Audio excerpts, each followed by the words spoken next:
ചില നാളുകൾക്ക് ശേഷം ഇപ്രകാരം കർത്താവിന്റെ സന്നിധിയിലായിരിക്കുവാൻ ദൈവം മടിയനെയും സഹായിക്കുന്ന ദൈവകൃപയ്ക്കായി നന്ദിയോടെ സ്തുതിക്കുന്നു. ദൈവസന്നെ നമുക്ക് പ്രാർത്ഥനയോടുകൂടി ദൈവവചന ചിന്തയിലേക്ക് നമുക്ക് പോകുവാനായി ശ്രമിക്കാം. സ്തോത്രം. ഇന്ന് അല്പസമയത്തെ ചിന്തയ്ക്കായിട്ട് യോഹന്നാന്റെ സുവിശേഷം 12-ാം അധ്യായത്തിൽ നിന്നും ചില കാര്യങ്ങളെ ദൈവസന്നിധിയിൽ പറയുവാനായി ആഗ്രഹിക്കുകയാണ്. സ്തോത്രം. യോഹന്നാന്റെ സുവിശേഷം 12-ാം അധ്യായത്തിന്റെ 20 മുതൽ 36 വരെയുള്ള വാക്യങ്ങൾ. യോഹന്നാന്റെ സുവിശേഷം 12-ാം അധ്യായത്തിന്റെ 20 മുതൽ 36 വരെയുള്ള വാക്യങ്ങൾ ദൈവസന്നിധിയിൽ നമുക്ക് ഒരുമിച്ചിപ്പോൾ വായിക്കേണ്ട. നമുക്ക് പതുക്കെ കുറേശ്ശെ ആയിട്ട് നമുക്ക് ദൈവസന്നിധിയിൽ വായിക്കാം. അവിടെ ഇന്ന് രാത്രികാലം പറയുവാനായിട്ട് ആഗ്രഹിക്കുന്നത് ക്രിസ്തുവിന്റെ മരണത്തിൽ കൂടി നമുക്ക് ലഭിച്ച, അല്ലെങ്കിൽ സഭയ്ക്ക് അല്ലെങ്കിൽ ലോകത്തിൽ സംഭവിച്ച മാറ്റങ്ങൾ, അല്ലെങ്കിൽ ക്രിസ്തുവിന്റെ മരണത്തിൽ കൂടി ദൈവം എന്തു ചെയ്തു എന്ന് യോഹന്നാന്റെ സുവിശേഷം 12-ാം അധ്യായത്തിൽ യേശു സംസാരിച്ച വാക്കുകളുമായി ചേർത്ത് നമുക്ക് എഴുതി അറിയിച്ചിരിക്കുന്നത് അല്പമായി നമുക്ക് ചിന്തിക്കാനായിട്ട് ശ്രമിക്കാം. സ്തോത്രം. യോഹന്നാന്റെ സുവിശേഷം ജോൺ ചാപ്റ്റർ 12 20 ഓൺവേഴ്സ്, 20 മുതലുള്ള വേദഭാഗങ്ങൾ. നമുക്ക് ആദ്യമായിട്ട് 20 മുതൽ അതിന്റെ 24 വരെയുള്ള വാക്യങ്ങൾ ദൈവസന്നിധിയിൽ വായിക്കാം. 20 മുതൽ 24 വരെയുള്ള വാക്യം. പെരുന്നാളിൽ നമസ്കരിപ്പാൻ വന്നവരിൽ ചില യവനന്മാർ ഉണ്ടായിരുന്നു. ഇവർ ഗലീലയിലെ ബേത്സയിദക്കാരനായ ഫിലിപ്പോസിന്റെ അടുക്കൽ ചെന്ന് അവനോട്, യജമാനനെ, ഞങ്ങൾക്ക് യേശുവിനെ കാണുവാൻ താല്പര്യമുണ്ട് എന്ന് അപേക്ഷിച്ചു. ഫിലിപ്പോസ് ചെന്ന് ആന്ത്രയാസിനോട് പറഞ്ഞു. ആന്ത്രയാസും ഫിലിപ്പോസും കൂടെ ചെന്ന് യേശുവിനോട് പറഞ്ഞു. യേശു അവരോട് ഉത്തരം പറഞ്ഞത്, മനുഷ്യപുത്രൻ തേജസ്കരിക്കപ്പെടുവാനുള്ള നാഴിക വന്നിരിക്കുന്നു. അമേൻ അമേൻ, ഞാൻ നിങ്ങളോട് പറയുന്നു, ഗോതമ്പ് മണി നിലത്ത് വീണ് ചാകുന്നില്ല എങ്കിൽ അത് തനിയെ ഇരിക്കും, ചത്തുവെങ്കിലോ വളരെ വിളവുണ്ടാകും. തന്റെ ജീവനെ സ്നേഹിക്കുന്നവൻ അതിനെ കളയും. ഇഹലോകത്തിൽ തന്റെ ജീവനെ പകയ്ക്കുന്നവൻ അതിനെ നിത്യജീവനായി സൂക്ഷിക്കും. ആമേൻ. ദൈവം ധാരാളമായിട്ട് അനുഗ്രഹിക്കട്ടെ. സ്തോത്രം. നമുക്ക് യേശു കർത്താവിന്റെ മരണത്തെക്കുറിച്ചും കഴിഞ്ഞ ദിവസങ്ങളിലും പ്രിയ അങ്കിൾ സാക്ഷ്യം പറഞ്ഞ സമയത്തും ദൈവവചനത്തിൽ കൂടി സംസാരിച്ച സമയത്തും ഒക്കെ നമ്മളോട് പറയുകയുണ്ടായി. സ്തോത്രം. വീണ്ടും നമ്മൾ ഒരിക്കൽ കൂടെ യേശുവിന്റെ മരണവുമായി ബന്ധപ്പെട്ട് ചില കാര്യങ്ങളെ, യേശു കർത്താവ് തന്നെ സംസാരിച്ച കാര്യങ്ങളെ മനസ്സിലാക്കാനായി ശ്രമിക്കുക. യോഹന്നാന്റെ സുവിശേഷത്തെ പറ്റി ഒരു ഇൻട്രൊഡക്ഷൻ പറയേണ്ട ആവശ്യമില്ല എന്ന് ഞാൻ ചിന്തിക്കുകയാണ്. സ്തോത്രം. നിത്യജീവനെ കുറിച്ചും കർത്താവിന്റെ ദൈവത്വത്തെക്കുറിച്ചും ശക്തമായി എഴുതിയിരിക്കുന്ന ഒരു സുവിശേഷമാണ് യോഹന്നാന്റെ സുവിശേഷം. ഞാൻ പലപ്പോഴും പറഞ്ഞിട്ടുള്ളതുപോലെ ഇതിന്റെ ഏതാണ്ട് 12 വരെയുള്ള അല്ലെങ്കിൽ 11 വരെയുള്ള അധ്യായങ്ങൾ യേശു കർത്താവിന്റെ പരസ്യ ശുശ്രൂഷയും 12 മുതൽ അല്ലെങ്കിൽ 13 മുതൽ അങ്ങോട്ട് യേശു കർത്താവ് ശിഷ്യന്മാരുമായിട്ട് ഒരുമിച്ചിരുന്നു കൊണ്ട് ദൈവിക മർമ്മങ്ങളെ മനസ്സിലാക്കി കൊടുക്കുന്നതുമായ ഭാഗങ്ങളാണെന്ന് നമുക്ക് നന്നായിട്ട് അറിയാം. സ്തോത്രം. അങ്ങനെ യേശു കർത്താവിന്റെ പരസ്യമായ ശുശ്രൂഷയ്ക്ക് ഒടുവിലായി ചില സമയങ്ങൾ മാത്രം ബാക്കിയുള്ളപ്പോൾ യേശു കർത്താവ് പ്രത്യേകിച്ച് ശിഷ്യന്മാരോട് ചില കാര്യങ്ങളെ പഠിപ്പിക്കുവാനായി യേശു കർത്താവ് സമയങ്ങളെ ചെലവഴിക്കുകയാണ്. സ്തോത്രം. സീക്രട്ടായി കുറച്ച് കാര്യങ്ങൾ കൂടി പറഞ്ഞ് മനസ്സിലാക്കുവാനായി ദൈവം ശ്രമിക്കുകയാണ്. സ്തോത്രം. ആമേൻ. ദൈവത്തിന് താൻ തിരഞ്ഞെടുത്ത ദൈവജനത്തോട് കുറച്ച് കാര്യങ്ങൾ കൂടി പഠിപ്പിക്കാനുള്ളത് കൊണ്ട് ആമേൻ ആ വലിയ ജനത്തെയൊക്കെ വിട്ടിട്ട്, വലിയ തിരക്കുകളൊക്കെ വിട്ടിട്ട്, വലിയ ബിസിയായ ഒരു ലൈഫൊക്കെ മാറ്റിവെച്ചിട്ട് ശിഷ്യന്മാർ മാത്രമായി, അല്ലെങ്കിൽ കർത്താവ് തിരഞ്ഞെടുത്തവർ മാത്രമായി ചുരുങ്ങി യേശു കർത്താവ് അവരെ ചിലത് പഠിപ്പിക്കാനായിട്ട് സമയം വേർതിരിക്കുകയാണ്. സ്തോത്രം. ദൈവത്തിന്റെ മനോഹരമായ പദ്ധതികളാണ് നമുക്കതിൽ കൂടി മനസ്സിലാക്കാൻ കഴിയുന്നത്. സ്തോത്രം. ദൈവത്തിന് ചിലപ്പോൾ അങ്ങനെയാണ്. സ്തോത്രം. ആമേൻ. ചില ചെറിയ കൂട്ടങ്ങളിൽ കൂടിയും ചെറിയ ചില അനുഭവങ്ങളിൽ കൂടിയും ഒക്കെയും കർത്താവ് നമ്മളെ പണിയുന്നുണ്ട് എന്നത് വാസ്തവമായ സത്യമാണ്. ചിലപ്പോൾ ആമേൻ ആളുകളുടെ ഇടയിൽ കൂടി ദൈവം നമ്മളെ പലപ്പോഴും കടത്തിവിട്ട് പലതും നമ്മളെ പഠിപ്പിക്കുന്നുണ്ടായിരിക്കാം. സ്തോത്രം. എന്നാൽ ആഴത്തിലുള്ള ചില ദൈവിക സത്യങ്ങളെ ഒറ്റയ്ക്ക് പറഞ്ഞു തരാൻ ദൈവത്തിന് ചിലപ്പോൾ നമ്മളെ ആവശ്യമാണെങ്കിൽ, ചിലപ്പോൾ ഇവിടെ നമുക്ക് മനസ്സിലാക്കാൻ കഴിയുന്നത് മറ്റ് ശിഷ്യന്മാരുമായിട്ടൊക്കെ ചേർന്നിട്ടാണ്. എന്നാൽ നമുക്ക് നമ്മുടെ വ്യക്തിപരമായ ജീവിതത്തിലോ ആത്മീക ജീവിതത്തിന്റെ മുന്നോട്ടുള്ള യാത്രയിലോ ഒക്കെ ചിലപ്പോൾ എങ്കിലും നമ്മുടെ ലൈഫിൽ കർത്താവ് എന്താണ് ആ വലിയ ആ തിരക്കുള്ള ജീവിതത്തിന്റെ നടുവിൽ നിന്നും ദൈവം നമ്മളെ ഒറ്റയ്ക്ക് കൊണ്ടുവരുന്ന ചില അനുഭവങ്ങൾ ഉണ്ടാകാൻ സാധ്യതയുണ്ട്. സ്തോത്രം. അല്ലെങ്കിൽ നമ്മളെ ആ തിരക്കിൽ നിന്നും മാറ്റി ദൈവം ചില സത്യങ്ങളെ പഠിപ്പിക്കുന്ന സമയങ്ങളുണ്ട്. സ്തോത്രം. ഈ 12 മുതൽ മുന്നോട്ടുള്ള അല്ലെങ്കിൽ ഈ 20 മുതലുള്ള വാക്യങ്ങളിൽ മുന്നോട്ട് നോക്കുമ്പോൾ യേശുവിന്റെ മരണത്തെ പറ്റിയും പിന്നീട് വരാൻ പോകുന്ന പരിശുദ്ധാത്മാവിന്റെ വരവിനെ പറ്റിയും അവർക്ക് വേണ്ടി ഉള്ള ദൈവിക ശുശ്രൂഷകളെ കുറിച്ചുള്ള സത്യങ്ങളെ പറഞ്ഞു കൊടുക്കുന്ന ദൈവിക ദൂതുകളായിരുന്നു. ഒരു നിത്യതയുണ്ടെന്നും ഞാൻ നിങ്ങൾക്ക് വേണ്ടി സ്ഥലമൊരുക്കുവാൻ പോവുകയാണെന്നും ലോകത്തോട് പലപ്പോഴും പറഞ്ഞിട്ടും മനസ്സിലാകാൻ കഴിയാത്ത ദൈവിക സത്യങ്ങളെ ദൈവം വളരെ സൗമ്യതയോടെ സൈലന്റ് ആയിട്ടിരുന്നു കൊണ്ട് അവരോടൊപ്പം പ്രാർത്ഥിക്കുന്നു, അവരോടൊപ്പം സംസാരിക്കുന്നു.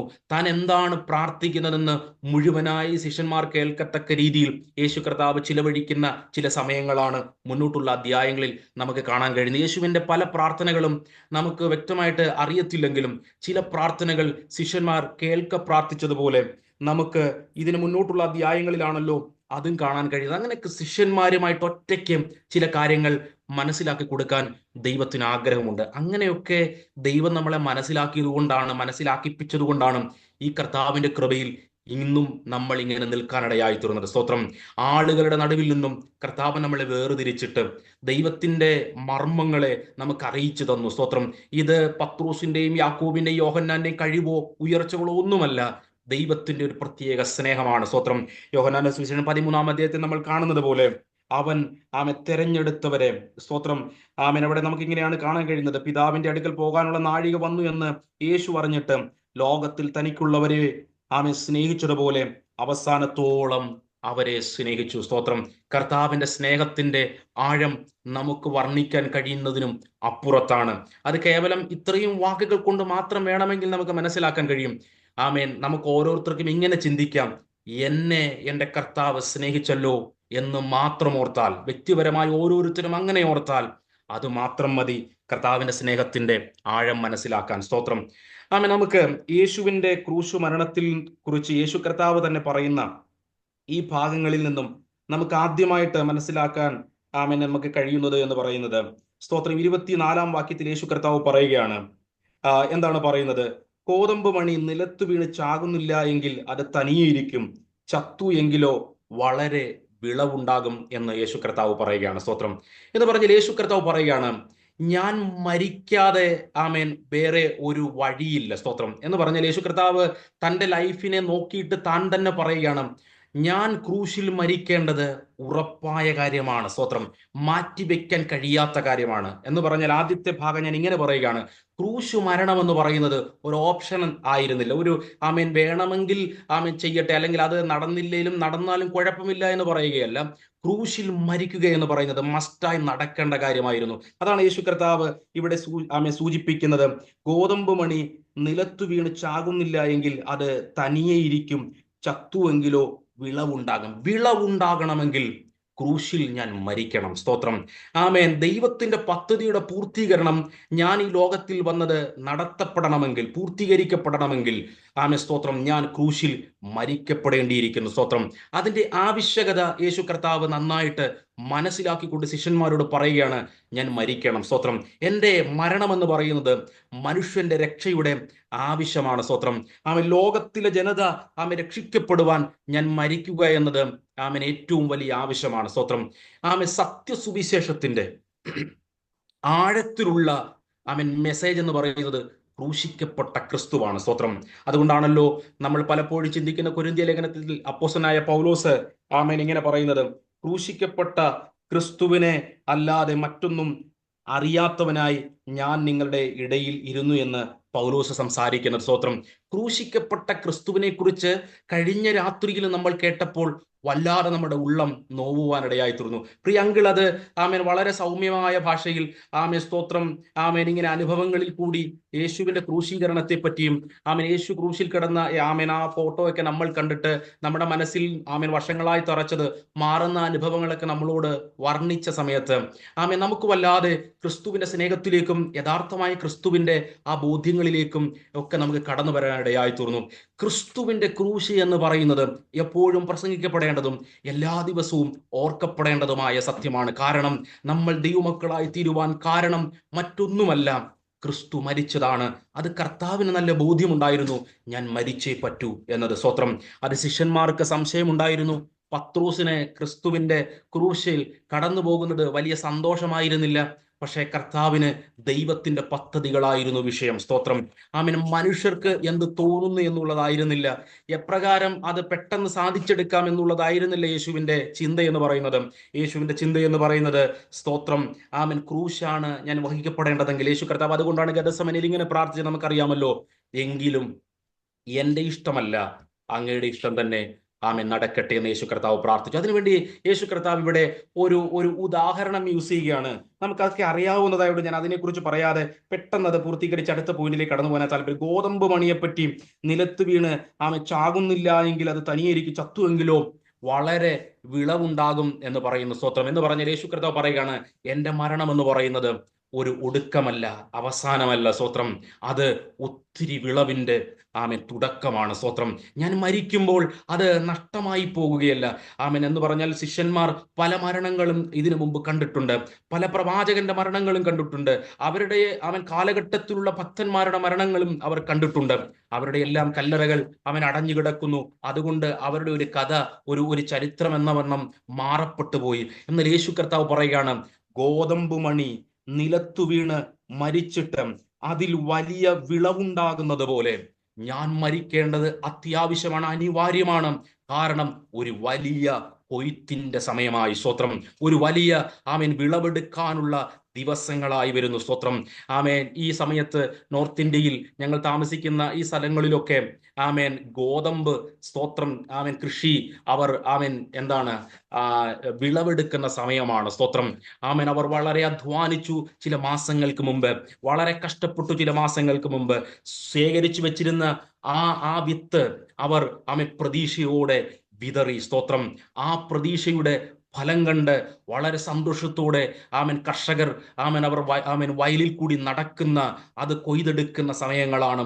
യേശു കർത്താവ് പറയുകയാണ്, ഞാനിവിടെ ആമേൻ തകർക്കപ്പെടാൻ പോകുന്നു എന്നുള്ളത് സത്യമാണ്. ഞാനിവിടെ ആമേൻ മരിക്കപ്പെടാൻ പോകുന്നു എന്നുള്ളത് സത്യമാണ്. ഞാനിവിടെ തുപ്പലേൽപ്പിക്കപ്പെടാൻ പോകുന്നു എന്നുള്ളത് സത്യമാണ്. ഞാനിവിടെ കുറച്ച് സമയത്തേക്ക് ഇല്ലാതായി പോകുന്നു എന്നുള്ളത് മാനുഷിക രീതി നോക്കിയാൽ സത്യമാണ്. എന്നാൽ വലിയ വിളവിന്റെ ഒരു കാലം വരുന്നു. ആമേൻ. വലിയ ഒരു കൊയ്ത്തെടുപ്പിന്റെ കാലം വരുന്നു. സ്തോത്രം. അതുകൊണ്ട് യേശു കർത്താവ് പറയുന്ന ഈ ഭാഗങ്ങളെ നമുക്ക് വ്യക്തമായി മനസ്സിലാക്കുവാൻ ദൈവം നമ്മളെ ഇടയാക്കട്ടെ. ഒന്നാമതായി ഞാൻ ഇങ്ങനെയാണ് പറഞ്ഞ് അവസാനിപ്പിക്കാൻ ആഗ്രഹിക്കുന്നത്. ആമേൻ. സ്തോത്രം. രക്ഷയ്ക്ക് ക്രൂശ് ഒരു അനിവാര്യമാണെന്ന് യേശു ശിഷ്യന്മാരെ പഠിപ്പിക്കുന്നുണ്ടായിരുന്നു. സ്തോത്രം. യേശു ശിഷ്യന്മാരെ പഠിപ്പിക്കുന്നുണ്ടായിരുന്നു. നമുക്കിന്ന് മനസ്സിലാക്കുവാൻ ഈ പ്രസംഗത്തിൽ കഴിയുന്നത് പോലെ ശിഷ്യന്മാർക്കെന്നത് മനസ്സിലാക്കാൻ കഴിഞ്ഞില്ല. യേശു കർത്താവ് പലപ്പോഴും പറഞ്ഞിട്ടും അവർക്കത് മനസ്സിലായില്ല.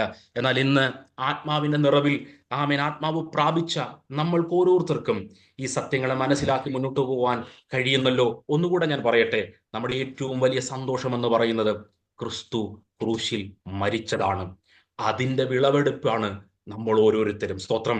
ആ ഫലമാണ് നമ്മൾ ഓരോരുത്തരും. യേശു മരിച്ചു, നമ്മൾ ജനിച്ചു. യേശു തകർക്കപ്പെട്ടു, നമ്മൾ വിടുവിക്കപ്പെട്ടു. യേശു കലങ്ങി, നമ്മൾ കലങ്ങാതിരിക്കുന്നു. സ്തോത്രം. യേശു അവനെ മരണപ്പെട്ടു, കർത്താവ് നമ്മളെ മരണത്തിൽ നിന്ന് വിടുവിച്ചു. സ്തോത്രം. അതെ, ക്രിസ്തുവിന്റെ മരണമാണ് നമ്മുടെ ജനനം. സ്തോത്രം. ഇതിൽ നിന്നും കർത്താവിന്റെ മരണത്തിൽ നിന്ന് രണ്ടാമത് നമുക്ക് പഠിക്കുവാനായി ആ ഭാഗങ്ങളോട് ചേർത്ത് യേശു കർത്താവ് പറയുന്ന ഭാഗമാണ് 25ഉം 26ഉം വാക്യങ്ങൾ. സ്തോത്രം. ആ വാക്യങ്ങൾ കൂടി ദൈവസനം നമുക്ക് വായിക്കാം. 25 and 26. തന്റെ ജീവനെ സ്നേഹിക്കുന്നവൻ അതിനെ കളയും, ഇഹലോകത്തിൽ തന്റെ ജീവനെ പയക്കുന്നവൻ അതിനെ നിത്യജീവനായി സൂക്ഷിക്കും. എനിക്ക് ശുശ്രൂഷ ചെയ്യുന്നവൻ എന്നെ അനുഗമിക്കട്ടെ. ഞാൻ ഇരിക്കുന്നിടത്ത് എന്റെ ശുശ്രൂഷക്കാരനും ഇരിക്കും. എനിക്ക് ശുശ്രൂഷ ചെയ്യുന്നവനെ പിതാവ് മാനിക്കും.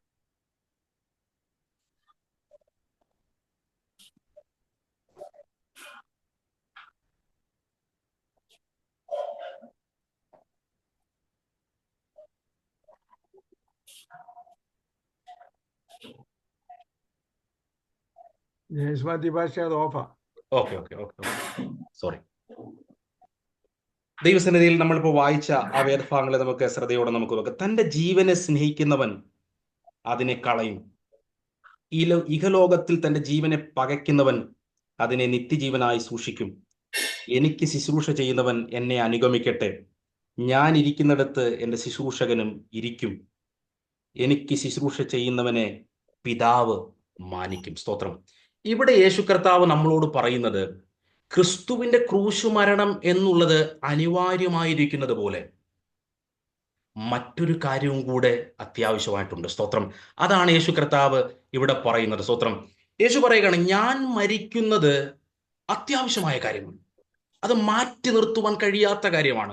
അതൊരിക്കലും വേണ്ടാന്ന് വെക്കാൻ പറ്റത്തില്ല. ഞാൻ മരിക്കുക എന്നുള്ളത് അത്യാവശ്യമായിരിക്കുന്നത് പോലെ തന്നെ ഇവിടെ പറയുന്നത് എന്താണ്? നമ്മൾ സാധാരണ ലൂക്കോസിന്റെ സുവിശേഷം 9-ാം അധ്യായത്തിന്റെ 23-ാം വാക്യത്തിൽ വായിക്കുന്ന അതേ വാക്യമാണ് യേശു കർത്താവ് വിശാലമായിട്ട് ഇവിടെ ശിഷ്യന്മാരുമായിട്ട് സംസാരിക്കുന്നത്. നമുക്കറിയാവുന്ന ഒരു വേദഭാഗമാണല്ലോ അത്. അതും കൂടെ ഒന്ന് വായിച്ചാട്ടെ. ലൂക്കോസിന്റെ സുവിശേഷം 9-ാം അധ്യായത്തിന്റെ 23-ാമത്തെ വാക്യം ഒന്ന് വായിച്ചാട്ടെ. പിന്നെ അവൻ എല്ലാവരോടും പറഞ്ഞത്, എന്നെ അനുഗമിപ്പാൻ ഒരുത്തൻ ഇച്ഛിച്ചാൽ അവൻ തന്നെത്താൻ നിഷേധിച്ച് നാൾതോറും തന്റെ ക്രൂശ് എടുത്തും കൊണ്ട് എന്നെ അനുഗമിക്കട്ടെ. യെസ്, യേശു കർത്താവ് ലൂക്കോസിന്റെ സുവിശേഷത്തിൽ ലൂക്കോസ് എഴുതി ചേർത്തിരിക്കുന്ന ആ വാചകങ്ങളെ കുറിച്ച് വിശദമായിട്ട് ഇവിടെ പറയുകയാണ്. തന്റെ ജീവനെ സ്നേഹിക്കുന്നവൻ അതിനെ കളയും. ഇഹലോകത്തിൽ തന്റെ ജീവനെ പകയ്ക്കുന്നവൻ അതിനെ നിത്യജീവനായി സൂക്ഷിക്കും.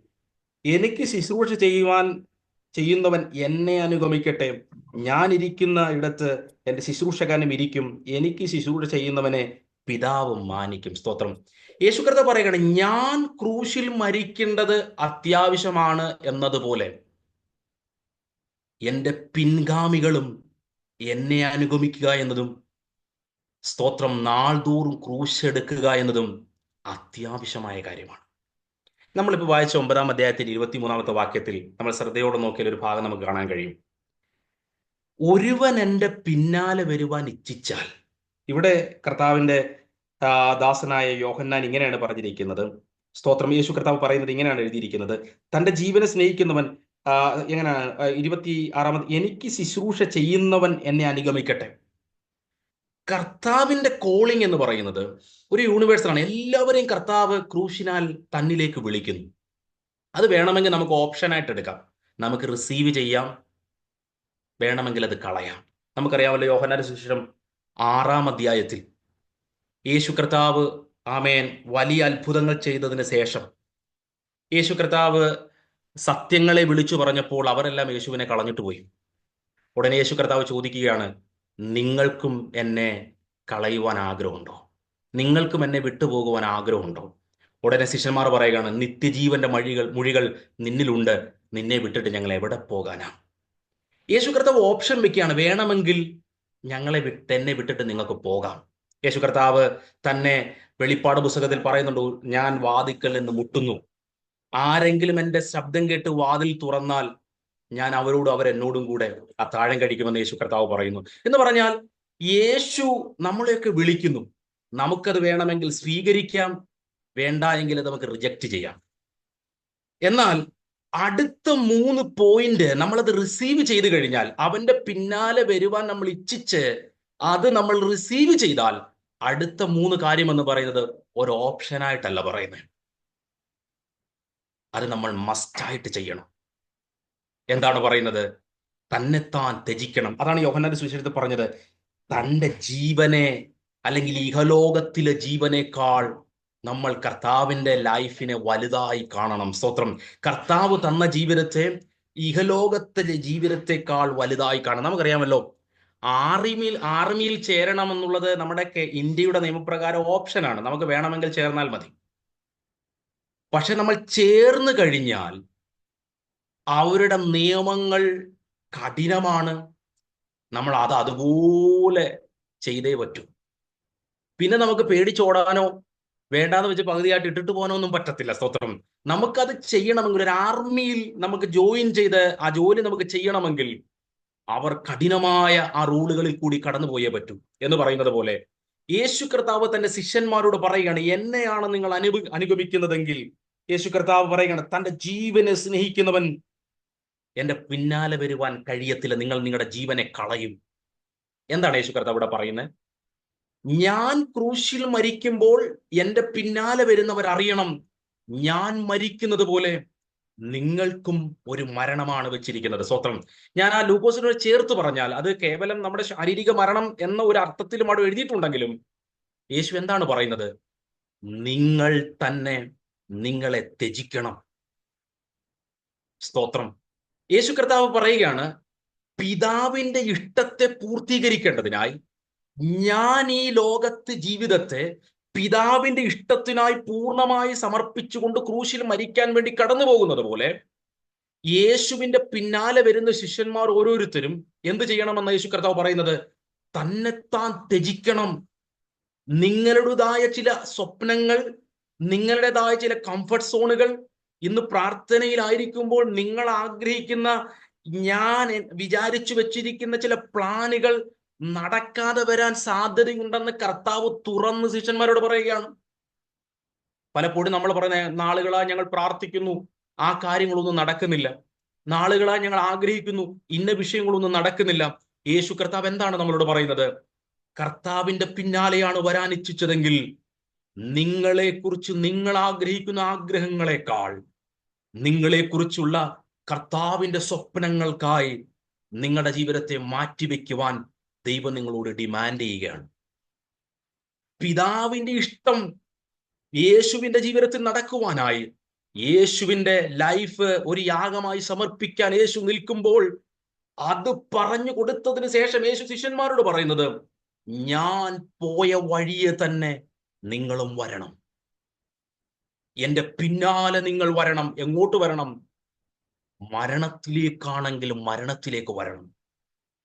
നമ്മൾ മരിക്കാനൊന്നും കർത്താവിന് ഒരുപക്ഷെ വേണ്ടി വന്നില്ലെങ്കിലും നമ്മൾ സ്വയം ത്യജിക്കുക എന്നത് ബൈബിളിലെ ഉടനീളമുള്ള പഠിപ്പിക്കലാണ്. സ്തോത്രം.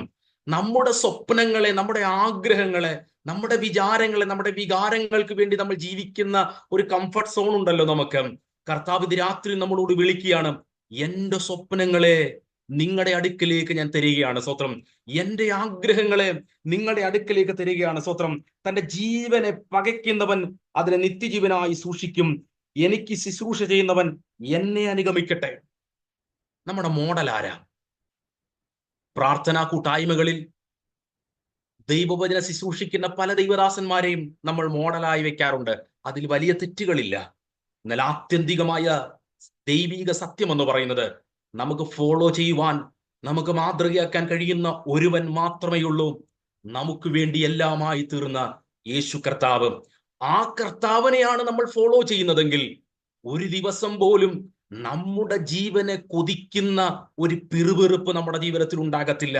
കർത്താവ് നമ്മളോട് മസ്റ്റായിട്ട് പറഞ്ഞതാണ്, നിങ്ങളുടെ ജീവനെ സ്നേഹിക്കുന്നവർക്ക് എന്നെ പിൻപറ്റാൻ കഴിയത്തില്ല. ഇഹലോകത്തിലെ ജീവിതത്തെ വലുതായി കാണുന്നവന്, ആ കാണുന്ന വ്യക്തിക്കും യേശുവിനെ പിൻപറ്റാൻ കഴിയത്തില്ല. നിങ്ങൾ ക്രിസ്തുവിനെയാണ് ഫോളോ ചെയ്യുന്നതെങ്കിൽ മസ്റ്റായ കാര്യമാണ്, നിങ്ങൾ നിങ്ങളെ ത്യജിക്കണം. അനുദിനം ക്രൂശ് എടുക്കണം. ആമേൻ. ദൈവദാസനെ ഞങ്ങൾ ഒരിക്കൽ ക്രൂശ് എടുത്തതാണ്. ഞങ്ങൾ 1900 ഇന്ന വർഷത്തിൽ, ദൈവദാസനെ അറിയാമോ, ക്രിസ്തുവിന് വേണ്ടി ഞങ്ങൾ ഇന്ന തീരുമാനമെടുത്തു. ഞങ്ങൾ വളരെ കഷ്ടങ്ങൾ സഹിച്ച് കർത്താവിന്റെ പിന്നാലെ ഞങ്ങൾ ഇറങ്ങാൻ തിരിച്ചു. നല്ല കാര്യമാണ്. എന്നാൽ കർത്താവ് ഇവിടെ പറയുന്നത് ഡെയിലി കർത്താവ് നമ്മളോട് പറയുകയാണ്, മരണം വരെ അനുസരണമുള്ളവനായി തീർന്ന ക്രിസ്തുവിന്റെ ഭാവത്തോടെ ജീവിക്കുവാൻ വേണ്ടി വിളിച്ച യേശു കർത്താവ് പറയുകയാണ്, ഇന്ന് പകൽക്കാലം മുതൽ ഇന്ന് രാത്രിയിൽ ഈ ദിവസം അവസാനിക്കുമ്പോൾ കർത്താവ് നമ്മളോട് ചോദിക്കുന്ന ഒരു ചോദ്യമുണ്ട്. ഇന്ന് നമ്മളെ ത്യജിക്കാൻ കഴിഞ്ഞോ?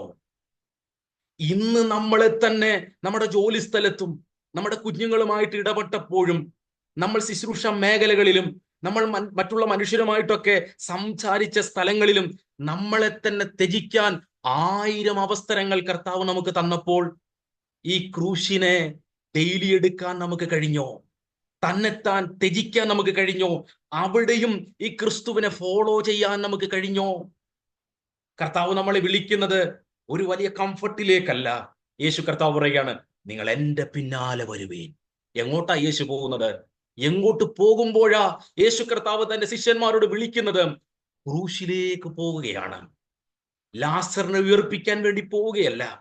വെള്ളത്തിന്റെ മുകളിൽ കൂടി നടക്കാൻ വേണ്ടിയും പോവുകയല്ല. പച്ചവെള്ളത്തെ വീഞ്ഞാക്കി തന്റെ മഹത്വം അതേ രീതിയിൽ വെളിപ്പെടുത്താനും കടന്നു പോവുകയല്ല.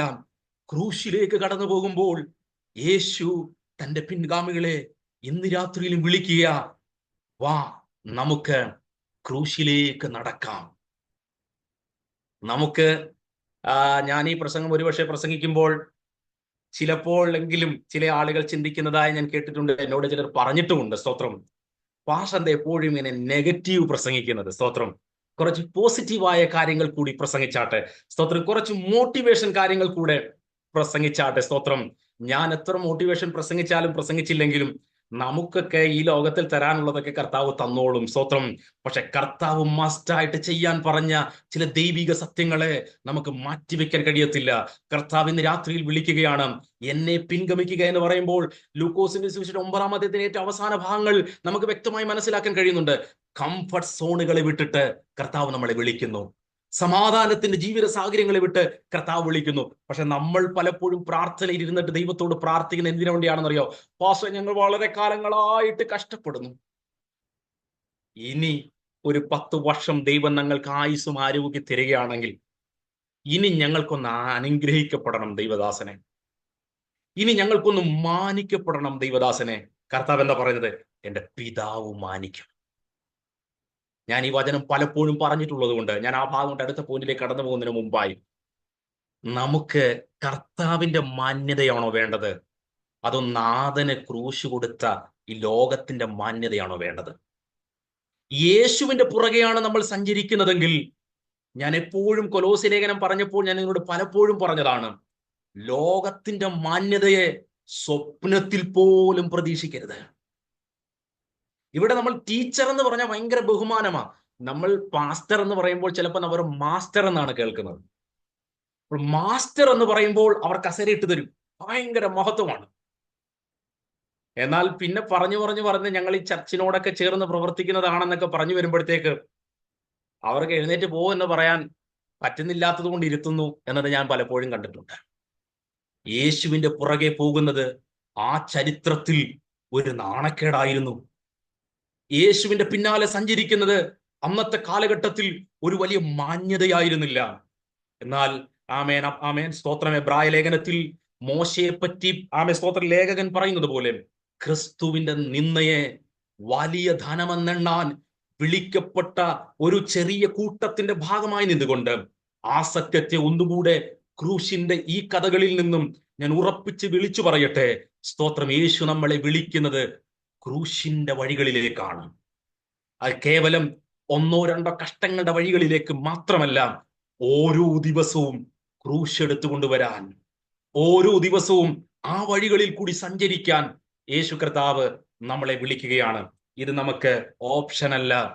കർത്താവിന്റെ പുറകെ പോകാൻ നമ്മൾ ആ തിരഞ്ഞെടുപ്പ് നമ്മൾ ഏറ്റെടുത്തെങ്കിൽ മസ്റ്റാണത്, മസ്റ്റാണ്. സ്തോത്രം. ഇനി മൂന്നാമതായിട്ട് അടുത്ത പോയിന്റിലേക്ക് യേശുവിന്റെ ക്രൂശുമായി ചേർത്ത് യേശു കർത്താവ് തന്നെ നമ്മളോട് പറയുന്ന ആ വേദഭാഗത്തെ നമുക്ക് സൗമ്യമായി സാധാരണ രീതിയിൽ നമുക്കിരുന്ന് ആ ഭാഗങ്ങൾ കൂടെ ചിന്തിക്കാം. സ്തോത്രം.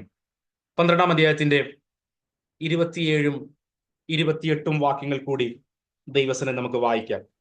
12-ാം അധ്യായത്തിൽ, എന്റെ ഉള്ളം കലങ്ങിയിരിക്കുന്നു, ഞാൻ എന്തു പറയേണ്ടു? പിതാവേ, ഈ നാഴികയിൽ നിന്ന് എന്നെ രക്ഷിക്കണമേ.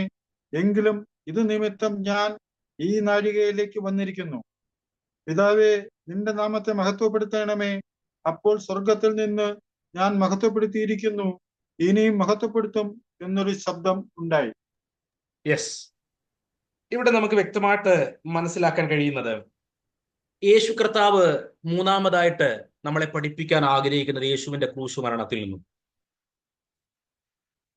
ദൈവത്തിന്റെ ഏറ്റവും വലിയ മഹത്വമായിരുന്നു ക്രിസ്തുവിന്റെ ക്രൂശ് മരണം എന്നാണ് കർത്താവ് ഇവിടെ പറയുന്നത്. സ്തോത്രം. അതാണ് പറഞ്ഞിരിക്കുന്നത്. സ്തോത്രം. 27-ാമത്തെ വാക്യത്തിൽ 28-ാമത്തെ വാക്യത്തിലും കാണുന്നല്ലോ, പിതാവേ, നിന്റെ നാമത്തെ മഹത്വപ്പെടുത്തണമേ. അപ്പോൾ സ്വർഗത്തിൽ നിന്ന് ഞാൻ മഹത്വപ്പെടുത്തിയിരിക്കുന്നു, ഇനിയും മഹത്വപ്പെടും എന്നൊരു ശബ്ദമുണ്ടായി. ഇപ്പൊ യേശു കർത്താവിന്റെ ക്രൂശ് മരണത്തെ പറ്റി യേശു കർത്താവ് പറയുകയാണ്, ഇത് കർത്താവിന്റെ ഒരു ഒരു ഒരു ഒരു ഒരു നിന്ദയല്ല, ഒരു പരാജയമല്ല, ഇത് ദൈവത്തിന്റെ വലിയൊരു മഹത്വമാണ് വെളിപ്പെടാൻ പോകുന്നത്. മഹത്വം വെളിപ്പെടുത്താൻ പോകുകയാണ്. ദൈവത്തിന്റെ മഹത്വത്തെ പറ്റി നമ്മൾ ചിന്തിക്കുമ്പോൾ നമുക്കറിയാമല്ലോ, കർത്താവിന്റെ സൃഷ്ടി മുതൽ ദൈവത്തിന്റെ മഹത്വമാണ്. നമ്മുടെ സങ്കീർത്തന പുസ്തകം 19-ാം അധ്യായത്തിന്റെ 1-ാം വാക്യത്തിൽ നമുക്ക് കാണാൻ കഴിയുന്നുണ്ട്. ആകാശം എന്താണ് അവിടെ നമുക്ക് വായിക്കാൻ കഴിയുന്നത്? ഒന്ന് വായിക്കാമോ? ആകാശം അതിന്റെ കൈവേലെ പ്രസിദ്ധമാക്കുന്നു, ആകാശവിധാനം അതിന്റെ, ആ വാക്യം ഒന്ന് വായിച്ചാട്ടെ. ആകാശം ദൈവത്തിന്റെ മഹത്വത്തെ വർണ്ണിക്കുന്നു, ആകാശവിധാനം അവന്റെ കൈവേലയെ പ്രസിദ്ധമാക്കുന്നു.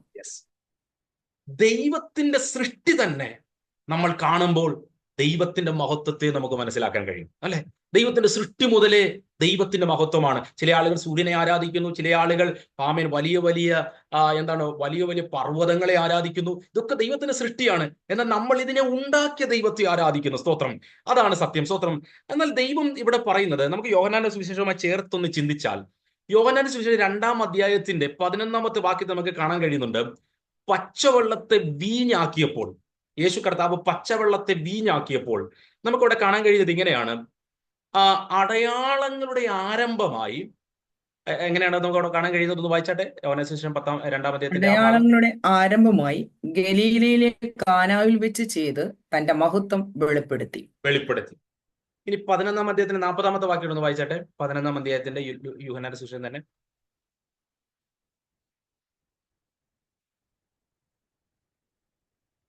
യേശു അവളോട്, നീ വിശ്വസിച്ചാൽ ദൈവത്തിന്റെ മഹത്വം കാണും എന്ന് ഞാൻ നിന്നോട് പറഞ്ഞില്ലയോ എന്ന് പറഞ്ഞു. നമുക്ക് ശ്രദ്ധയോടെ ആ വാക്യങ്ങളിലേക്ക് നോക്കിയാട്ടെ. യേശു കർത്താവ് ഭൗതികമായി ചെയ്ത 2 അത്ഭുതങ്ങളാണ്. ഈ ഒത്തിരി അത്ഭുതങ്ങളുണ്ട്. 2 അത്ഭുതങ്ങളാണ് നമ്മൾ പ്രത്യേകിച്ചെടുത്തത്. ഒന്ന്, പച്ചവെള്ളത്തെ വീഞ്ഞാക്കുന്നു. രണ്ടാമത്, മരിച്ച ലാസറിനെ ഉയർപ്പിക്കുന്നു. ഈ 2 സ്ഥലത്തും ബൈബിൾ നമ്മളോട് പറയുന്നത് തന്റെ മഹത്വത്തെ വെളിപ്പെടുത്തുകയാണ്, തന്റെ മഹത്വത്തെ. അപ്പൊ അതിനൊരു മഹത്വം ഉണ്ടോ എന്ന് ചോദിച്ചാൽ തീർച്ചയായിട്ടും ഒരു മഹത്വമുണ്ട്. പച്ചവെള്ളം വീഞ്ഞാകുന്ന സമയത്ത് അതൊരു വലിയ അത്ഭുതമാണ്, ഒരു വലിയ കാര്യമാണത്. നമുക്ക് ഉൾക്കൊള്ളാൻ കഴിയാത്ത, നമുക്ക് പ്രതീക്ഷിക്കാൻ കഴിയാത്ത ഒരു വലിയ മാന്യതയാണത്. വലിയൊരു ഗ്ലോറിയുള്ള ഒരു കാര്യമാണ് അവിടെ സംഭവിക്കുന്നത്. എന്നാൽ യേശു കർത്താവ് 12-ാം അധ്യായത്തിൽ നമ്മളോട് പറഞ്ഞു വെക്കുന്നത് എന്താണെന്ന് അറിയാമോ? കാനാവിലെ കല്യാണത്തിന് പച്ചവെള്ളം വീഞ്ഞായതൊരു മഹത്വമാണ്, മരിച്ച ലാസർ ഉയർത്തതും ഒരു മഹത്വമാണ്. എങ്കിലും ക്രൂശിൽ വെളിപ്പെടാൻ പോകുന്ന ആ മഹത്വമായി അത് തട്ടിച്ചു നോക്കുമ്പോൾ ഈ മഹത്വങ്ങളൊന്നും ഒരു വലിയ മഹത്വമല്ല. എന്ന് പറഞ്ഞാൽ ക്രൂശിലെ യേശുവിന്റെ മരണം പോലെ ദൈവത്തിന്റെ ഒരു മഹത്വം വെളിപ്പെടാനില്ല. ഏറ്റവും വലിയ ദൈവത്തിന്റെ മഹത്വം വെളിപ്പെടുത്തത് എവിടെയാണെന്ന് ചോദിച്ചാൽ അത് ക്രൂശിലാണ്. അത് നമുക്ക് തുടർന്നുള്ള സമയങ്ങളിൽ നമുക്കത് മനസ്സിലാക്കാനായിട്ട് ശ്രമിക്കാം. യേശുവിന്റെ ഏറ്റവും വലിയ മഹത്വം വെളിപ്പെട്ടത് ക്രൂശിലാണ്. സ്തോത്രം. ഞാനിന്ന് നിങ്ങളോട് ഇങ്ങനെ പറയട്ടെ, യേശു കർത്താവ് ഏറ്റവും കൂടുതൽ വേദനിക്കപ്പെട്ടത്, ഏറ്റവും കൂടുതൽ അപമാനിക്കപ്പെട്ടത്, ഏറ്റവും കൂടുതൽ തകർച്ചയിൽ കൂടി കടന്നുപോയത്, ഏറ്റവും കൂടുതൽ വേദനകളിൽ കൂടി കടന്നുപോയത് ക്രൂശിലാണ്. നമുക്കറിയാമല്ലോ, പിതാവ് പോലും തന്നെ കൈവിട്ടു. ഒറ്റയ്ക്കായി ശിഷ്യന്മാർ എല്ലാവരും കൈവിട്ടിട്ട് പോയി. തുപ്പലേൽപ്പിക്കപ്പെട്ടു, അടികൊള്ളേണ്ടി വന്നു, വിവിധ വേദനകളിൽ കൂടി യേശു കടന്നു പോകേണ്ടി വന്നു. യേശു നഗ്നനായി അവിടെ കിടക്കേണ്ടി വന്നു എന്നതൊക്കെ നമുക്ക് വ്യക്തമായി പലപ്പോഴും നമ്മൾ കേട്ടിട്ടുള്ളതാണ്. ഇത്രത്തോളം അപമാനിക്കപ്പെട്ടത് ദൈവത്തിന്റെ മഹത്വമായിരുന്നു എന്നാണ് ഇവിടെ നമുക്ക് മനസ്സിലാക്കാൻ കഴിയുന്നത്. പിതാവ് പറയുകയാണ്, ഞാൻ മഹത്വപ്പെടാൻ പോവുകയാണ്, ഞാൻ ഇനിയും നിന്നെ മഹത്വപ്പെടുത്തും. ഞാൻ കാനാവിൽ മഹത്വപ്പെടുത്തി, ലാസറിന്റെ ഭവനത്തിൽ മഹത്വപ്പെടുത്തി, വിവിധ നിലവാരങ്ങളിൽ ഞാൻ മഹത്വപ്പെട്ടു, ഞാൻ ഇനിയും മഹത്വപ്പെടാൻ പോവുകയാണ്. യേശു കർത്താവ് എന്താ ഇവിടെ പറഞ്ഞു വെക്കുന്നത്? തന്റെ ശിഷ്യന്മാരോട് പറയുകയാണ്. ശിഷ്യന്മാർ കേൾക്ക സ്വർഗം ഇത് പറഞ്ഞു എന്നാണ് നമുക്ക് അവിടെ വ്യക്തമായിട്ട് കേൾക്കാൻ കഴിയുന്നത്. ശിഷ്യന്മാർക്ക് വേണ്ടിയാണ് സ്വർഗത്തിൽ നിന്നും ആ സ്വരം അവർ കേട്ടത് എന്ന് വ്യക്തമായിട്ട് എഴുതുന്നു. കർത്താവ് ഇങ്ങനെയാണ് പറയുന്നത്, ഇനി നടക്കാൻ പോകുന്നതും ദൈവത്തിന്റെ മഹത്വമാണ്. ക്രൂശിൽ വെളിപ്പെടാൻ പോകുന്നതും ദൈവത്തിന്റെ മഹത്വമാണ്. ഇതൊരു പരാജയമല്ല. ഞാനതൊരു നമ്മുടെ ലൈഫുമായിട്ടൊന്ന് ചേർത്ത് ഇങ്ങനെ പറയട്ടെ. ഞാനിത് പലപ്പോഴും പറഞ്ഞിട്ടുള്ളതായിരിക്കാം. യഥാർത്ഥമായി ക്രിസ്തുവിനെ ഫോളോ ചെയ്യുന്ന യാത്രയിൽ നമ്മൾ ഏറ്റവും കൂടുതൽ തകർക്കപ്പെട്ട മണിക്കൂറുകൾ, ഏറ്റവും കൂടുതൽ ഒറ്റപ്പെട്ട ദിവസങ്ങൾ, ഏറ്റവും കൂടുതൽ വേദനിക്കപ്പെട്ട രാത്രികൾ, ആരും സഹായിക്കാൻ ഉണ്ടായിട്ടും കാര്യമില്ലാത്ത മണിക്കൂറുകൾ. അതൊക്കെയാണല്ലോ ക്രൂശ്. ദൈവം പോലും നമ്മളെ കൈവിട്ടു എന്ന് നമുക്ക് തോന്നി. യേശുവിനെ അവിടെ കൈവിട്ടു, ദൈവം നമ്മളെ ഒരിക്കലും കൈവിടുന്നില്ല. എന്നാൽ നമുക്ക് അങ്ങനെ തോന്നുന്ന അനുഭവങ്ങൾ പലപ്പോഴും ഒരു ക്രിസ്ത്യാനിയുടെ ജീവിതത്തിൽ മഹത്വങ്ങൾ വെളിപ്പെടുന്ന സമയങ്ങളാണ്. സ്തോത്രം. നമുക്ക് പക്ഷേ അത് ആഗ്രഹമില്ല എന്നുള്ളത് സത്യമാണ്. നമുക്കെല്ലാവരുടെയും കൂടെ, കൊച്ചുങ്ങളുടെ കൂടെ, ഭാര്യ ഭർത്താവും അല്ലെങ്കിൽ അപ്പനും അമ്മയും എല്ലാവരും ഒന്ന് സന്തോഷിച്ച് എല്ലാം ഓക്കെ ആയി, ബാങ്ക് ബാലൻസ് ഒക്കെ കൂടി, എന്താണ് സാലറി ഒക്കെ കൂടി, ഇൻകം ഒക്കെ കൂടി, ഇങ്ങനെ സന്തോഷത്തോടെ ജീവിക്കുന്നതാണെന്ന്. പക്ഷേ ഞാൻ പറയുമ്പോൾ ഒന്നുകൂടെ ഞാൻ നെഗറ്റീവായിട്ട് തോന്നരുത്. വിശുദ്ധ വേദപുസ്തകം, പ്രത്യേകിച്ച് പുതിയ നിയമം നന്നായി പഠിച്ചാൽ നമുക്ക് മനസ്സിലാക്കാൻ കഴിയുന്നത് ക്രിസ്തുവിന്റെ ആഴങ്ങൾ ദൈവം നമുക്ക് പഠിപ്പിച്ചു തരുന്ന അനുഭവങ്ങളുടെ സമയങ്ങൾ എന്ന് പറയുന്നത് ഭയങ്കരമായ ക്രൂശിന്റെ അനുഭവങ്ങളിൽ കൂടി കടന്നു പോകുമ്പോഴാണ്.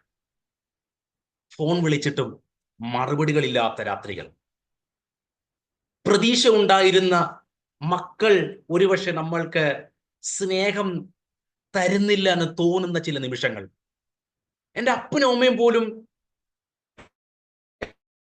എന്താ എന്നെ കരുതാതിരുന്നത് എന്ന് ചിന്തിക്കുന്ന ചില സെക്കൻഡുകൾ, ചിലപ്പോൾ സഭയിൽ നമ്മളൊക്കെ കൂടെ ഉണ്ട് എന്ന് ചിന്തിച്ച വ്യക്തികൾ മറന്നുപോകുന്ന സമയങ്ങൾ, അല്ലെങ്കിൽ ആ പാസ്റ്റർ എന്താ ഞാൻ എൻ്റെ ഒരു പ്രാർത്ഥന വിഷയം പറഞ്ഞപ്പോൾ തിരിച്ച് ഒരു പ്രാർത്ഥനയ്ക്ക് ദൈവം പ്രാർത്ഥിക്കാൻ പ്രവർത്തിക്കുമെന്നൊരു ആശ്വാസവാക്ക് പറഞ്ഞില്ല എന്ന് അത് ആഗ്രഹിച്ചിട്ട് കിട്ടാതിരിക്കുന്ന നിമിഷങ്ങളുണ്ടല്ലോ. ഞാൻ ഇങ്ങനെ വേണേ പറയാം. നമുക്കറിയാം, ഗ്രഹാം സ്റ്റെയിൻസ് ഒറീസയിൽ ചില വർഷങ്ങൾക്ക് മുമ്പ് കുഞ്ഞുങ്ങളുമായി തകർക്കപ്പെട്ടു. ഗ്രഹാം സ്റ്റെയിൻസ് ശക്തമായി സുവിശേഷ വേല ചെയ്ത ദൈവത്തിന്റെ ദാസനാണ്. ഒരു പ്രവൃത്തിയുടെ ഭാഗത്തിൽ നമുക്കറിയാമല്ലോ, എന്താണ് ലെപ്രസി അല്ലെങ്കിൽ കുഷ്ഠരോഗം ഉള്ള ആളുകളുമായിട്ട് ഇടപെട്ടൊക്കെ വലിയ ദൈവപ്രവൃത്തിക്ക് വേണ്ടി കഷ്ടതയോടെ സഹിച്ച് നിന്ന ഒരു മനുഷ്യനാണ്. എന്നാൽ അദ്ദേഹം മരണപ്പെട്ടു തന്റെ മക്കളുമായി നിന്നുകൊണ്ട്.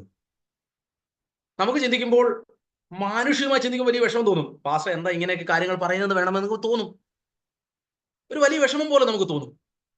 പക്ഷേ തന്റെ മരണം എന്ന് പറയുന്നത് ആയിരക്കണക്കിന് മിഷണറിമാരെ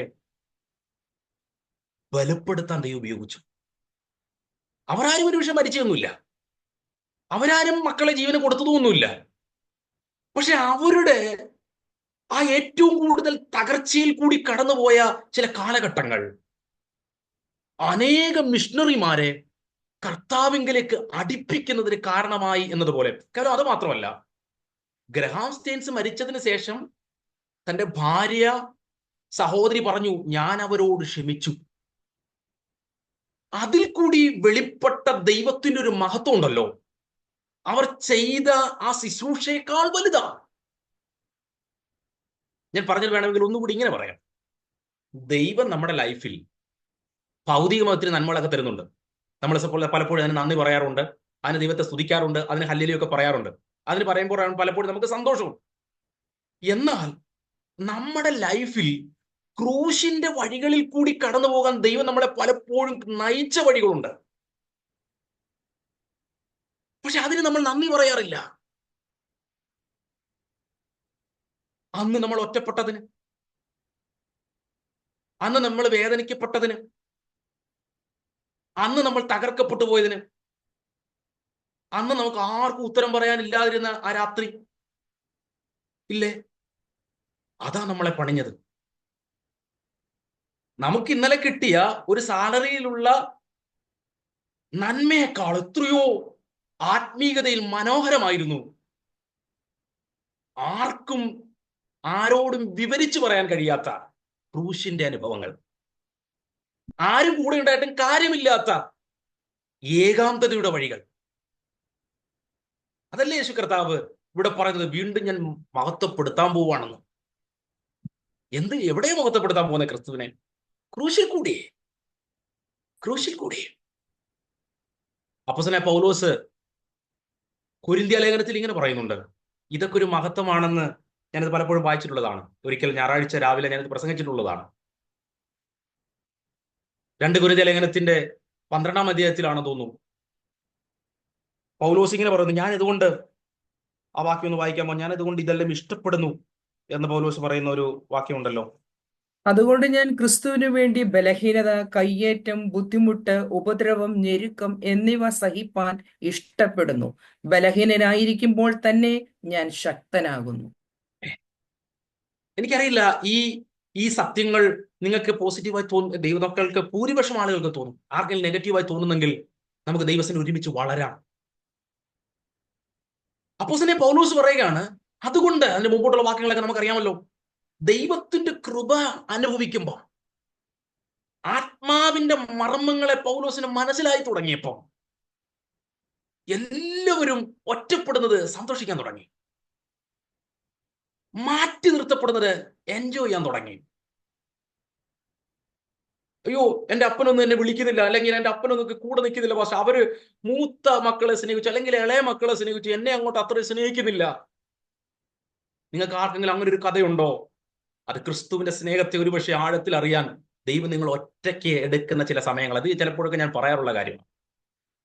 കാരണം പലപ്പോഴും നമ്മുടെ ഒരു കുറ്റം അതാ, എനിക്ക് സ്നേഹം ലഭിക്കേണ്ടതുപോലെ ലഭിക്കുന്നില്ല. എന്നാൽ ദൈവം പറയുകയാണ്, ഞാൻ എൻ്റെ പുത്രനെ മഹത്വപ്പെടുത്താൻ പോവുക.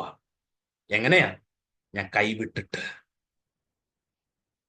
ദൈവം നമ്മളെ കൈവിട്ടു എന്ന് തോന്നുന്ന ചില സമയങ്ങളായിരുന്നു ദൈവം നമ്മുടെ ലൈഫിൽ ചെയ്ത ഏറ്റവും മഹത്വമേറിയ പദ്ധതികൾ.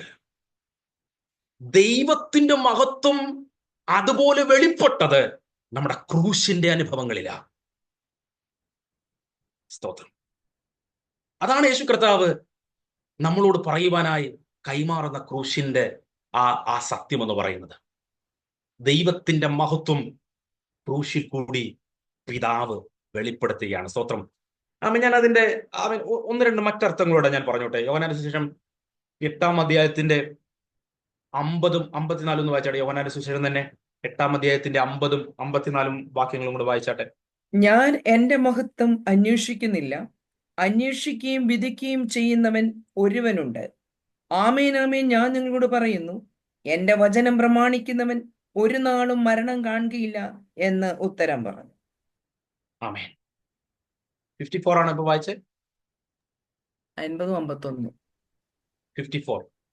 ഞാൻ എന്നെ തന്നെ മഹത്വപ്പെടുത്തിയാൽ എന്റെ മഹത്വം ഏതുമില്ല.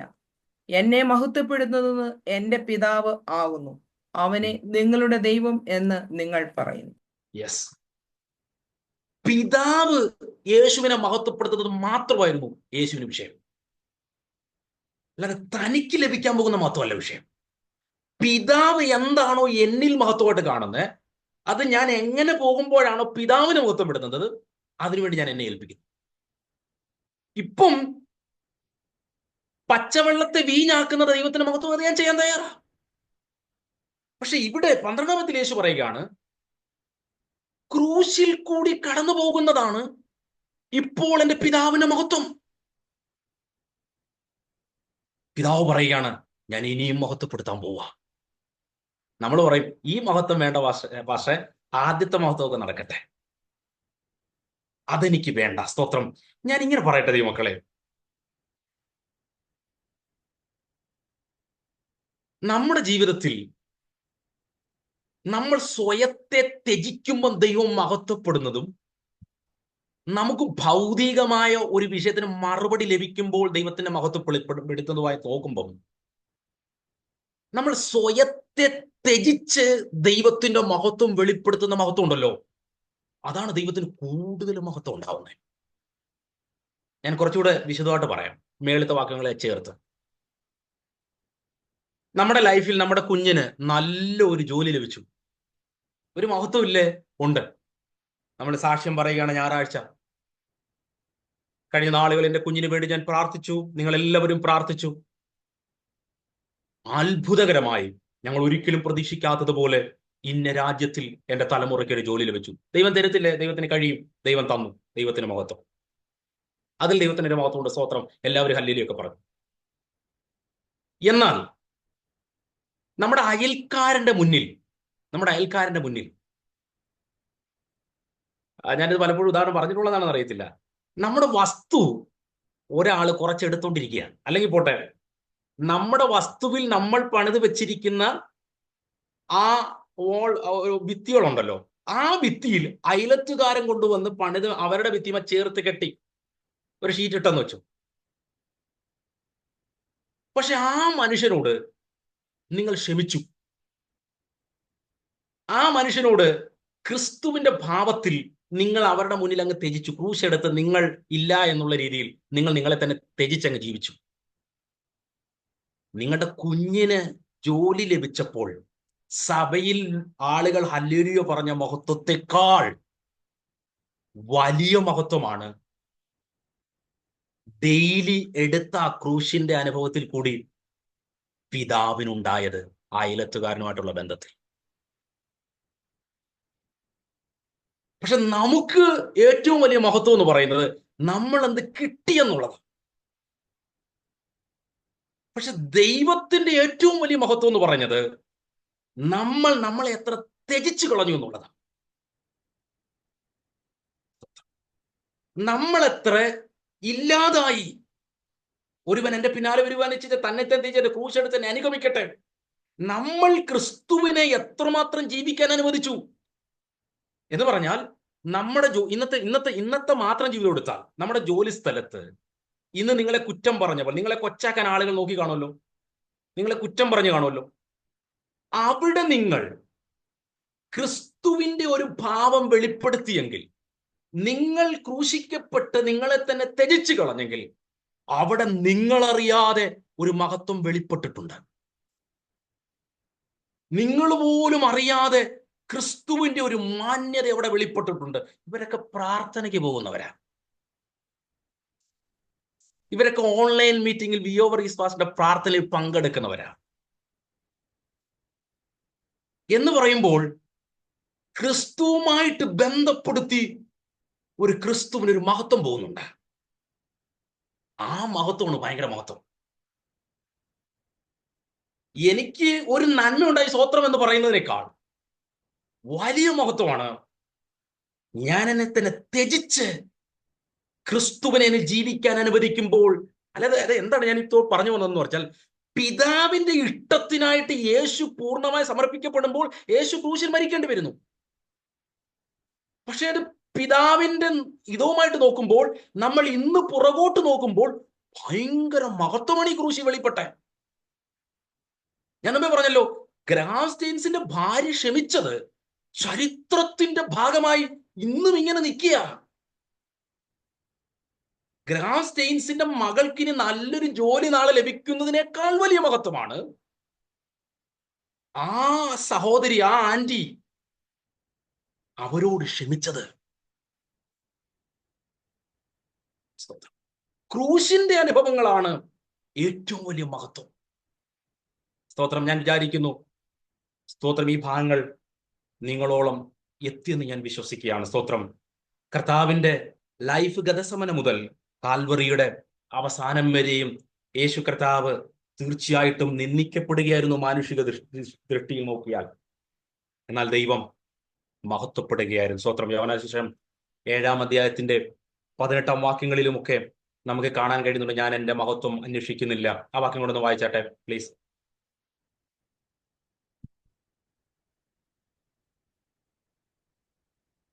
യോഹന്നാൻ സുവിശേഷം 7-ാം അധ്യായത്തിന്റെ 18-ാമത്തെ വാക്യം. സ്വയമായി പ്രസ്താവിക്കുന്നവൻ സ്വന്തം മഹത്വം അന്വേഷിക്കുന്നു, തന്നെ അയച്ചവന്റെ മഹത്വം അന്വേഷിക്കുന്നവൻ സത്യവാൻ ആകുന്നു, നീതികേട് അവനിൽ ഇല്ല. കർത്താവ് പറയുകയാണ്, ഞാൻ എൻ്റെ മഹത്വത്തിന് വേണ്ടി ഒന്നും പറയുന്നില്ല. നമ്മൾ പലപ്പോഴും ജോലി സ്ഥലത്തായാലും നമ്മുടെ അയൽക്കാരുടെ മുന്നിലായാലും നമ്മൾ ശരിയാണെന്ന് വ്യാഖ്യാനിച്ച് വെക്കാൻ നമ്മൾ ഒത്തിരി ശ്രമിക്കും. പക്ഷെ കർത്താവ് ഇവിടെ എന്താ പറയുന്നത്? യേശുവിന് എന്ത് മഹത്വം ലഭിക്കുന്നൊന്നും യേശു ചിന്തിക്കുന്ന പോലും ഇല്ല. യേശു പിതാവിന്റെ മഹത്വത്തിനായി തൻ്റെ ലൈഫിനെ മാറ്റിവെക്കുകയാണ്. സ്തോത്രം. ദൈവത്തിന്റെ സന്നിധിയിൽ കർത്താവിന്റെ ക്രൂശി എന്ന് പറയുന്നത് ദൈവത്തിന്റെ മഹത്വം വെളിപ്പെട്ട ദൈവിക സത്യങ്ങളാണ് എന്ന് മനസ്സിലാക്കിക്കൊണ്ട് ക്രിസ്തുവിന്റെ ക്രൂശിന്റെ മഹത്വത്തിനായി നമ്മുടെ ലൈഫിനെ, ആമേൻ സ്തോത്രം, സാക്രിഫിഷ്യൽ ലൈഫിലൂടെ ആ മഹത്വം വെളിപ്പെടുത്തുവാൻ ദൈവം നമ്മൾ ഓരോരുത്തരും ഇടയാക്കട്ടെ. ഞാൻ അടുത്ത പോയിന്റിലേക്ക് പോകുന്നതിന് മുമ്പായി ഈ ഭാഗം ഇങ്ങനെ പറഞ്ഞ് അവസാനിപ്പിക്കട്ടെ. നമ്മുടെ ജീവിതത്തിൽ ത്യാഗപരമായ ഒരു ക്രിസ്തീയ അനുഭവത്തിലേക്കാണ് ക്രിസ്തു നമ്മളെ വിളിക്കുന്നത്. വില കൊടുക്കേണ്ടി വരാം, നഷ്ടങ്ങൾ ഒരുപക്ഷെ സംഭവിച്ചേക്കാം. നമ്മുടെ ലൈഫിൽ നമ്മൾ വിചാരിക്കുന്നത് പോലെ ചിലപ്പം കാര്യങ്ങളിൽ നമുക്കൊരു മാന്യത ലഭിച്ചു എന്നൊന്നും വരുത്തില്ല.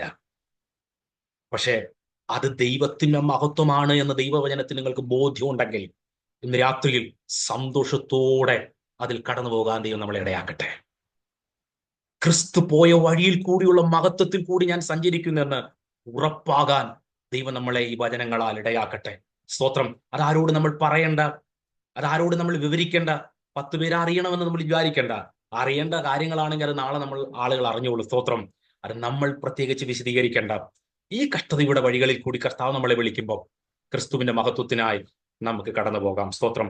4-ാമത്തെ ഭാഗം, ക്രിസ്തുവിന്റെ ക്രൂശ് മുഖാന്തരം നമുക്ക് ലഭിച്ചത്, അല്ലെങ്കിൽ ക്രിസ്തു നമുക്ക് മനസ്സിലാക്കാൻ ആ ഭാഗങ്ങളിൽ കൂടി ഇടയാക്കുന്നത് 12-ാം അധ്യായത്തിന്റെ 31-ാമത്തെ വാക്യം കൂടെ ദൈവസന്നിധിയിൽ നമുക്ക് വായിക്കാം. 12-ാം അധ്യായത്തിന്റെ 31-ാമത്തെ വാക്യം. ഇപ്പോൾ ഈ ലോകത്തിന്റെ ന്യായവിധിയാകുന്നു. ഇപ്പോൾ ഈ ലോകത്തിന്റെ പ്രഭുവിനെ പുറത്ത് തള്ളിക്കളയും. ഇപ്പോൾ ഈ ലോകത്തിന്റെ ന്യായവിധിയാകുന്നു. ഇപ്പോൾ ഈ ലോകത്തിന്റെ ന്യായവിധി ആകുന്നു. ഇപ്പോൾ ഈ ലോകത്തിന്റെ പ്രഭുവിനെ പുറത്ത് തള്ളിക്കളയും. കർത്താവ് പറയുകയാണ്, ക്രൂശിൽ ഞാൻ മരിക്കാൻ പോവുക. കേവലം പാപത്തിന് പരിഹാരം വരുത്തുക മാത്രമല്ല ചെയ്യാൻ പോകുന്നത്. ഇതിൽ വലിയ മഹത്വം മറ്റ് ഭാഗങ്ങൾ വെളിപ്പെടാൻ പോകുന്നത് എന്താണെന്ന് അറിയാമോ? ലോകത്തിന്റെ പ്രഭുവിനെ ഞാൻ തള്ളിക്കളയാൻ പോവുകയാണ്. ലോകത്തിന്റെ പ്രഭുവിനെ തള്ളിക്കളയുക എന്ന് പറഞ്ഞാൽ കേവലം പാപത്തിന് പരിഹാരം വരുത്തുക മാത്രമല്ല യേശു കർത്താവ് ചെയ്യുന്നത്. പാപത്തിന്റെ, നമുക്കത് പലപ്പോഴും ദേവദാസന് കേട്ടിട്ടുള്ള, പാപത്തിന്റെ ആ അധികാരത്തിൽ നിന്നും, പാപത്തിന്റെ പിടിയിൽ നിന്നും, പാപത്തിന്റെ ഭയത്തിൽ നിന്നും എല്ലാം യേശു കർത്താവ് ക്രൂശിൽ നിന്നും മനുഷ്യനെ വിടുവിക്കുകയായിരുന്നു. പിശാചിനും പിശാചിന്റെ അധികാരത്തിനുമുള്ള പാപത്തിന്റെ ലോകത്തെ മുഴുവൻ യേശു കർത്താവ്, ഞാനത് ഒന്ന് വിശദീകരിച്ച് പറഞ്ഞാൽ, നമ്മൾ ഇന്ന് കേട്ടോണ്ടിരിക്കുന്ന വചനമായിട്ട് ചേർത്ത് ഞാൻ പറഞ്ഞ് ആമേൻ അവസാനിപ്പിക്കാനായിട്ട് ശ്രമിക്കാം. നമ്മളിപ്പോ കേട്ടോണ്ടിരിക്കുകയാണല്ലോ പുതിയ ആകാശം പുതിയ ഭൂമിയൊക്കെ വരുന്നത്. സ്തോത്രം. നമ്മളിപ്പോ കേട്ടോണ്ടിരിക്കുകയാണ് പിശാചിനെ ഒരു കാലത്ത് തള്ളിക്കളയും, അല്ലെങ്കിൽ എന്താണ്, സാത്താനെയും കള്ളപ്രവാചകനെയും മൃഗത്തെയും ഒക്കെ നരകത്തിലേക്ക് തള്ളിക്കളയും. അത് അക്ഷരാർത്ഥത്തിൽ അന്ന് സംഭവിക്കുന്നു. എന്നാൽ അത് സംഭവിക്കും എന്നുള്ളതിന്റെ ഉറപ്പെന്താണ്? യേശുവിന്റെ ക്രൂശ് മരണമാണ്. യേശുവിന്റെ ക്രൂശ് മരണത്തെപ്പറ്റി യേശു എന്താണ് പറയുന്നത്? ഞാനോ ഭൂമിയിൽ നിന്ന് ഉയർത്തപ്പെട്ടാൽ, ഇപ്പോൾ ഈ ലോകത്തിന്റെ ന്യായവിധിയാകുന്നു. ഇപ്പോൾ എന്ന് പറഞ്ഞാൽ ജസ്റ്റ് കുറച്ച് സമയങ്ങൾ കഴിയുമ്പോൾ ലോകത്തിന്റെ ന്യായവിധിയാകുന്നു. ഇപ്പോൾ ഈ ലോകത്തിന്റെ പ്രഭുവിനെ പുറത്ത് തള്ളിക്കളയും. ഒരു ചരിത്രം മാറാൻ പോവുകയാണ്. ഏദൻ തോട്ടത്തിൽ മാനവരാശിക്ക് സംഭവിച്ചപ്പോൾ ഭൂമിയിൽ ഉണ്ടായൊരു പരാജയം ഉണ്ടല്ലോ, കേവലം പാപത്തിന്റെ കോപത്താൽ സംഭവിച്ച മനുഷ്യനുണ്ടായ വിഷയം മാത്രമല്ല ഇവിടെ സംസാരിക്കുന്നത്. ലോകത്തിലെ മുഴുവൻ സിസ്റ്റം പാപത്താൽ മാറ്റപ്പെട്ടു. യേശു കർത്താവ് പറയുകയാണ്, യേശുവിന്റെ മരണത്താൽ ആ സിസ്റ്റം മുഴുവനെ ഞാൻ വീണ്ടെടുക്കുന്നു. അത് പൂർണ്ണമായി വീണ്ടെടുക്കുന്നത് നമ്മൾ കാണാൻ പോകുന്നത് കുറച്ചു കാലം കഴിഞ്ഞിട്ടാണെങ്കിലും അതിന്റെ ഉറപ്പെന്താണ്? ക്രൂശ് മരണമാണ്. യേശു ക്രൂശിൽ മരിച്ചത് കൊണ്ട് ഉറപ്പാണ് സാത്താൻ നരകത്തിൽ പോയി കഴിഞ്ഞു, അല്ലെങ്കിൽ പോകുന്നു. സ്തോത്രം. സാത്താന്റെ ശക്തിയെ യേശു ക്രൂശിൽ ഇല്ലാതാക്കി എന്നുള്ളതാണ് കർത്താവിന്റെ ദാസൻ ഇപ്പോൾ നമ്മൾ പഠിപ്പിച്ചുകൊണ്ടിരിക്കുന്നതിന്റെ ഉറപ്പ്. അല്ലാതെ അന്ന് പരാജയപ്പെടും, അന്ന് യുദ്ധം നടക്കും എന്നുള്ള ദൈവദാസൻ കഴിഞ്ഞ ദിവസം പറഞ്ഞല്ലോ, അതെല്ലാം സത്യമാണ്. പക്ഷെ യഥാർത്ഥ യുദ്ധം നടന്ന് വിജയം ആഘോഷിച്ചു കഴിഞ്ഞു. ക്രൂശിൽ അത് സംഭവിച്ചു. കൊലോസ്യ ലേഖനം കഴിഞ്ഞ ദിവസങ്ങളിലൊക്കെ മനസ്സിലാക്കിയ 2-ാം അധ്യായത്തിന്റെ 14-ലും 15-ലുമാണെന്ന് തോന്നുന്നു. സ്തോത്രം. അതും കൂടെ ഇതിനോട് ചേർന്നത് വായിപ്പിച്ച് നമുക്ക് അത്രയും നമുക്ക് അവസാനിപ്പിക്കാം. സ്തോത്രം. അതിക്രമങ്ങളൊക്കെ നമ്മോട് ക്ഷമിച്ച ചട്ടങ്ങളാൽ നമുക്ക് വിരോധവും പ്രതികൂലവുമായിരുന്ന കയ്യെഴുത്ത് മായിച്ച് ക്രൂശിൽ തറച്ച് നടുവിൽ നിന്ന് നീക്കിക്കളഞ്ഞു. വാഴ്ചകളെയും അധികാരങ്ങളെയും ആയുധവർഗം വെപ്പിച്ച് ക്രൂശിൽ അവരുടെ മേൽ ജയോത്സവം കൊണ്ടാടി അവരെ പരസ്യമായി കാഴ്ചയാക്കി. എബ്രായ ലേഖനം 2-ാം അധ്യായത്തിന്റെ 14-15 കൊണ്ടു വായിച്ചത്. എബ്രായ ലേഖനം 2-ാം അധ്യായത്തിന്റെ 14-15. മക്കൾ ജഡരക്തങ്ങളോട് കൂടിയവർ ആകൊണ്ട് അവനും അവരെ പോലെ ജഡരക്തങ്ങളോട് കൂടിയവനായി മരണത്തിന്റെ അധികാരിയായ പിശാചിനെ തന്റെ മരണത്താൽ നീക്കി ജീവപര്യന്തം മരണഭീതിയാൽ അടിമകളായിരുന്നവരെയൊക്കെയും വിടുവിച്ചു. നീക്കി, ജയിച്ചു, ജയം നടന്നു കഴിഞ്ഞു. നമ്മളിപ്പോൾ വെളിപ്പാട് പുസ്തകം പഠിച്ചുകൊണ്ടിരിക്കുന്ന ഓരോ അധ്യായങ്ങൾ കേൾക്കുമ്പോൾ നമുക്ക് ഭയങ്കര സന്തോഷമാണ്. അത് നടക്കുന്നു. പക്ഷെ അത് ഉറപ്പ് നടന്നു കഴിഞ്ഞു. ഈ വെളിപ്പാട് പുസ്തകം നമ്മളിപ്പോ പഠിക്കുമ്പോൾ നമുക്കുണ്ടാകുന്ന സന്തോഷത്തിന്റെ ഉറപ്പ് എന്താണ്? യേശു ക്രൂശിൽ മരിച്ചതാണ്. ഞാൻ കൊലോസ്യ ലേഖനം പഠിപ്പിച്ചപ്പോൾ പലപ്പോഴും പറഞ്ഞു, നമ്മൾ പിതാവിന്റെ അടുത്ത് ചെന്ന് നിൽക്കുമെന്നുള്ളതിന്റെ ഉറപ്പെന്താണ്? യേശുവിന്റെ ക്രൂശ് മരണമാണ്. സ്തോത്രം. ഇത് പറയുമ്പോൾ ഒത്തിരി കാര്യങ്ങൾ പറയുമ്പോൾ ഞാൻ ചുരുക്കി കുറച്ച് കാര്യങ്ങൾ പറയാം. ഇന്ന് ഇതിനകത്ത് കൂടുതൽ അങ്ങനെ ആളുകൾ കുറവായിരിക്കാം. നമ്മൾ പെന്തിക്കോസുകാർക്ക് പ്രത്യേകിച്ചുള്ളൊരു ഭയമാണ്. പിശാചിന്റെ ഭയങ്കര പോരാട്ടമാണ് പാസ്റ്ററെ. കഴിഞ്ഞ ദിവസം എൻ്റെ ഒരു വിശ്വാസത്തിലേക്ക് വന്നുകൊണ്ടിരിക്കുന്ന ഒരു സഹോദരി കഴിഞ്ഞ ദിവസം രാവിലെ വിളിച്ചിട്ട് പറയുകയാണ്, പാസ്റ്റർ രാവിലെ എഴുന്നേറ്റ സമയത്ത് വീട്ടിലൊരു പല്ലി ചത്ത് കിടന്നു, എന്താണ് ഇനി ചെയ്യേണ്ടത്? ഞാൻ പറഞ്ഞു, ഭക്ഷണത്തിലൊന്നും വീണില്ലല്ലോ. ഇല്ല, എടുത്തു കളഞ്ഞാട്ടെ. ചില ആളുകൾ പൂച്ച വല്ലാതെ കരഞ്ഞു. രാത്രിയിൽ വിശ്വാസത്തിലൊക്കെയാണ്, പക്ഷെ ഈ നായ ഒരു വല്ലാതെ ശബ്ദം ഉണ്ടാക്കുമ്പോൾ സ്വോത്ര. എന്താ നമ്മളിവിടെ വായിച്ചത്? ഈ ലോകത്തിന്റെ ന്യായവിധിയാകുന്നു ഇപ്പോൾ ഈ ലോകത്തിന്റെ പ്രഭുവിനെ പുറത്താക്കി കളയും. നമ്മളിത് തിയോളജി പരമായിട്ട് ഇതെല്ലാം നമുക്കറിയാം.